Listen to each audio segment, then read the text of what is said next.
sino ka? Ikaw ang huyong, my goodness! Ikaw na bang lalaki para sa akin? Hindi ikaw ang kailangan ko. Si Dory. Sayang! Papa na naging bato pa eh. Nasaan si Dory? Ah, si Mother! May service lang yun. Hindi ko alam kung saan banda eh. Bago lang kasi akong Julali sa parlor na itich.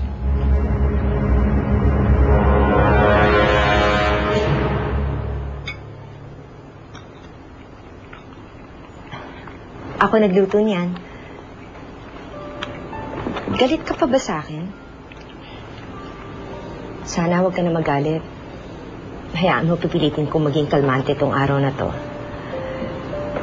Ewan ko ba, ganito siguro ang buntis, pabago-bago ng mood.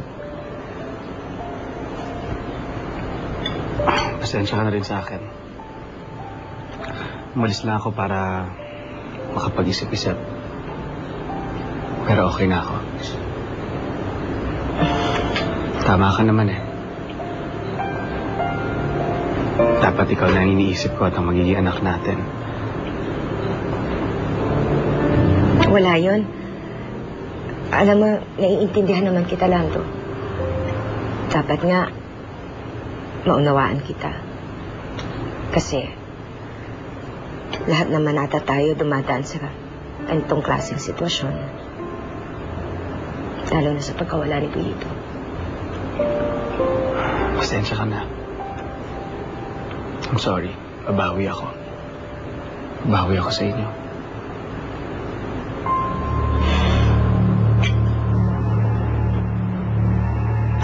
Sa wakas, nakuha na rin kita, Lando.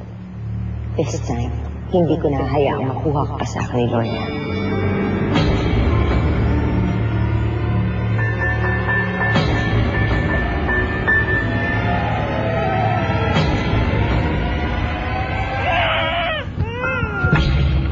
Akin na nga itong batang to. Wag!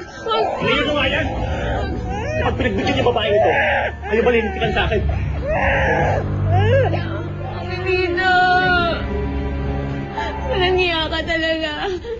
Baka walang mo na kami. Alam mo, Danica, mangyayari lang yun kapag natanggap mo na sa sarili mo na tayong dalawan talaga ang para sa isa't isa. Na ako lang mamahalin mo. Na wala ng Lando.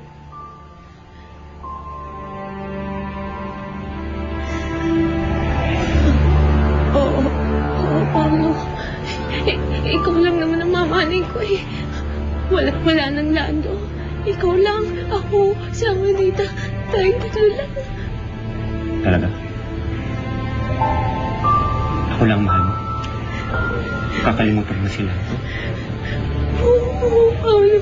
Ikaw na ang kakalimutan ko na si Lando. Kaya pakawala mo na ako dito. Mahal mo talaga ako?